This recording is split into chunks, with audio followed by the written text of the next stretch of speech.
అలవాటు వల్ల అలవాటు పడేటట్టుగా ఆ భూములను రెడీ చేస్తాం.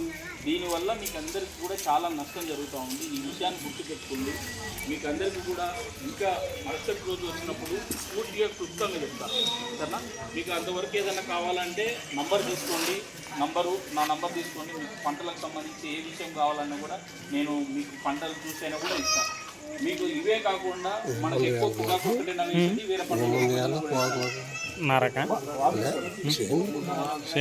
అదే చెప్తాం, ఫోన్ చేయండి. ఇది బాగా నష్టం. నేను చెప్పేటువంటిది ఏంటంటే వాస్తవికానికి మనం చాలా దూరంగా ఉంటున్నాం, గుర్తుపెట్టుకోండి. ఇవన్నీ కాకుండా ఇంకొక విషయం, ఎరువులన్నీ కూడా ఈ సంవత్సరం మనకు డిఏపి యూరియానే ఉంది. రేపు రాబోయేటువంటి సంవత్సరం ఆన్లైన్లోనే వస్తాయి ఎరువులన్నీ కూడా. అవన్నీ కూడా మీరు ఉండేమనుకుంటున్నారంటే నాకు రాకపోతే ఇదేదో సరిగ్గా వేయలేదు అన్నట్టుగా ఉంది. ఆడ మనిషిగా చేసేది అది. నీ పంటకు నీకు 2 ఎకరాల పంట పొగాకు పంట కానీ వేసావంటే దానికి 15 కేజీలు కావాలా 25 కేజీలు కావాలా అన్నంతనే అది తీసుకుంటుంది.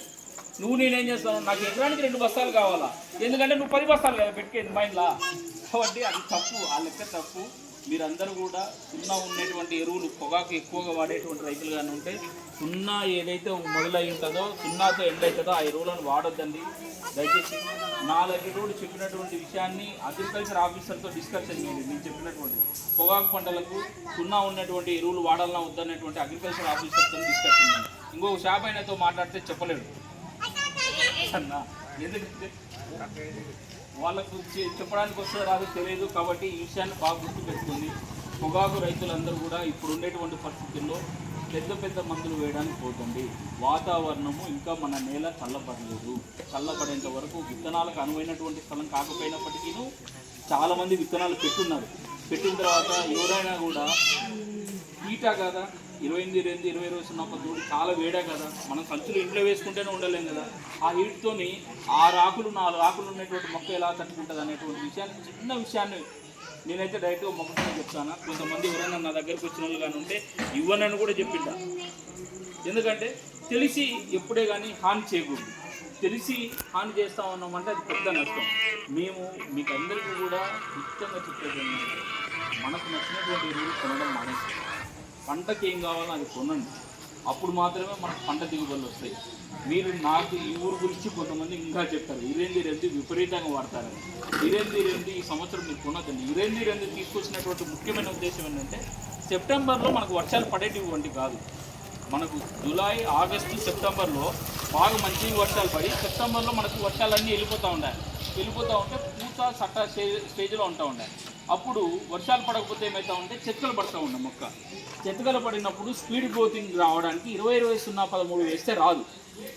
కాబట్టి 28-28-28-28తో పాటుగా ఏదన్నా సెకండరీ న్యూట్రియంట్ కలిపి వేస్తే ఆ రోజు ఉన్నటువంటి పరిస్థితులకు అనుగుణంగా ఉండడానికి ప్రభుత్వం మీద ఒత్తిడి రాకుండా ఉండడానికి 28-28 తీసుకొని వస్తే రైతు ఏం చేస్తున్నాడు, దాన్ని మొదటి రోజు 28 వేస్తాడు, చివరి రోజు 28 వేస్తాడు. ఇది తప్పు.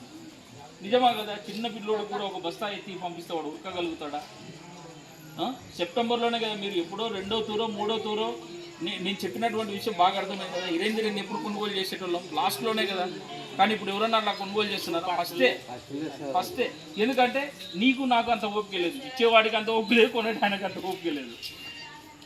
నాకు ఓపిక లేకపోయినా పర్వాలేదు సార్, నా రైతుగా మీకు చాలా ఓపిక ఉండాలి, వాటన్నిటిని తెలుసుకోవాలి. ఎందుకంటే సెకండరీగా మనము నేలను రెడీ చేసుకోకుండా సంచుల మీద ఆధారపడేటువంటి రోజుల్లో ఉన్నాం. సంచుల మీద ఆధారపడినటువంటి రోజులన్నీ కూడా చాలా గడ్డు పరిస్థితి. వీటిని కానీ మనం కానీ గుర్తిరకపోతే మీ వల్ల కంపెనీలు ఇప్పుడు ఒక మోస్తారుగా ఉండేటువంటి ఇంకొక మోస్తారు స్థాయికి వెళ్ళిపోతాయి. రైతు మాత్రం అలాగే ఉండిపోతాడు. ఈ విషయాన్ని గుర్తుపెట్టుకోండి. ఇదే విషయాన్ని మీ పక్కన ఉన్నటువంటి రైతులకు కూడా తెలియజేయండి. అదేవిధంగా రేపు 15వ తేదీ వరకే క్రాప్ ఇన్సూరెన్స్ అనేటువంటిది లాస్ట్ డేట్గా ఉండింది. దాన్ని ఈ నెల లాస్ట్ వరకు పొడిగించినారు. మీరు పత్తి కానీ వేరుశెనగ కానీ ఏదైనా పంటలు వేసినటువంటి రైతులు ఉంటే వెంటనే ప్రీమియం చెల్లించుకోండి. మీ బ్యాంకులు ఉంటాయి కదా, దానిలో వెళ్ళి చెల్లించుకోండి. ఎందుకంటే ఆగస్టులో కూడా మనకు గాన మళ్ళీ ఇలాగే మొండి చేయి కానీ వచ్చింది. రేపు 17 తర్వాత మనకు వర్షాలు పడకపోతే, ఆగస్టులో కానీ పడకపోతే మన పరిస్థితి చాలా తీవ్రంగా ఉంటుంది. ఈ విషయాన్ని ప్రతి ఒక్కరు కూడా గుర్తుపెట్టుకోండి అన్న. ఈ ప్రీమియం ఏదైతే ఉందో చాలా తక్కువనే ఉంటుంది. ఒక్కొక్క పంటకు 70 రూపాయల నుండి 2000 రూపాయల దాకా ఏదో చెప్పి చేస్తూ ఉన్నారు. అగ్రికల్చర్ వాళ్ళతో మాట్లాడుకొని ఈ పంట బీమాను కంపల్సరీ నమోదు చేసుకోండి. లేకపోతే ఏమవుతుందంటే మీకు చాలా ఇబ్బంది పడతారు. నిజమా కదా? ఈ స్టేజ్లో మనం ఇంత ఎండలకాలం ఎప్పుడైనా చూసారా? చాలా ఏళ్ళ తర్వాత చూస్తూ ఉన్నారు. కాబట్టి ఈ విషయాన్ని గుర్తుపెట్టుకోండి. మీకు మా దగ్గర అన్ని రకాలైనటువంటి ఎరువులు ఉన్నాయి. ఇందాక సేంద్రియ కర్బనం ఉంది కదా, ఆ ఎరువుల దగ్గర నుండి అన్నీ కూడా ఉన్నాయి మా దగ్గర ఇచ్చేటువంటిది. నా దగ్గర ఎవరైనా వచ్చి మాట్లాడినటువంటి వాళ్ళు కానీ నా దగ్గర కూర్చొని చూసినటువంటి వాళ్ళు కూడా ఎవరైనా ఉంటే కూడా చెప్తారు. మీ ఊర్లో అడగండి, చాలామందికి అయితే ఇచ్చున్నారు. మీరందరూ కూడా తెలుసుకోవాల్సింది ఏంటంటే మీకు నచ్చినటువంటి ఎరువులో నాకు నచ్చినటువంటి ఎరువులో కొనొద్దండి. ఈ రోజు నుండే బంద్ చేయండి. అది ఏదైనా ఉంటే 10 బస్తాలు ఎలా అలాంటివన్నీ ఉంటే బంద్ చేయండి. బంద్ చేసి మొక్కకి ఏమేమి పోషకాలు కావాలన్నా ఆ ఎరువులను కొనుగోలు చేసుకోండి.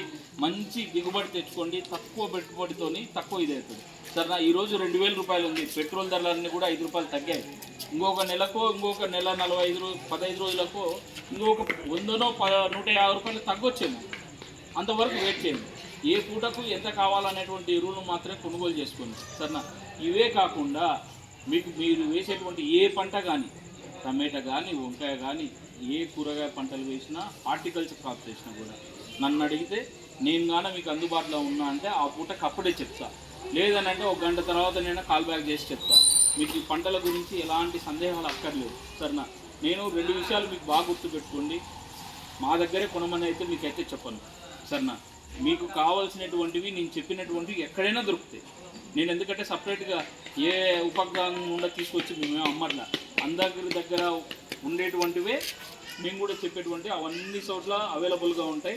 వాటినే మీరు వాడుకోండి. కాకపోతే బాగా గుర్తింపు పొందినటువంటివి మంచి పెద్ద కంపెనీల ఎరువులను కొనుగోలు చేసుకొని మనం తక్కువ పెట్టుబడితో ఎక్కువ దిగుబడి వచ్చేటువంటి విధంగా ప్లాన్ చేసుకోవాలి.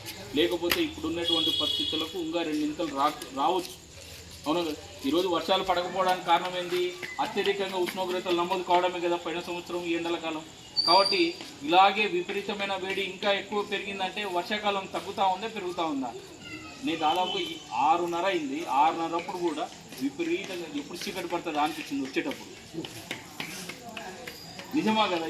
ఇంత అసలు జూలై నెలలో ఇలాంటి రోజులు ఎప్పుడు కూడా నాకు ఉన్నటువంటి వయసులో నేనైతే చూడలేదు. మీరు కదా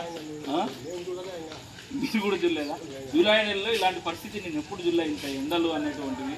కాబట్టి మీరందరూ కూడా మీ పక్కన ఉన్నటువంటి వాళ్ళు కూడా ఈ విషయాలన్నీ కూడా ఈ 4 విషయాలు తెలియజేయండి. మళ్ళీ ఒకరోజు పెడతా మీ ఊర్లో, మళ్ళీ ఒకరోజు పెడతా. ఆ రోజు అన్ని విషయాలు కూడా మాట్లాడుతుంది. సరేనా? ఓకేనా?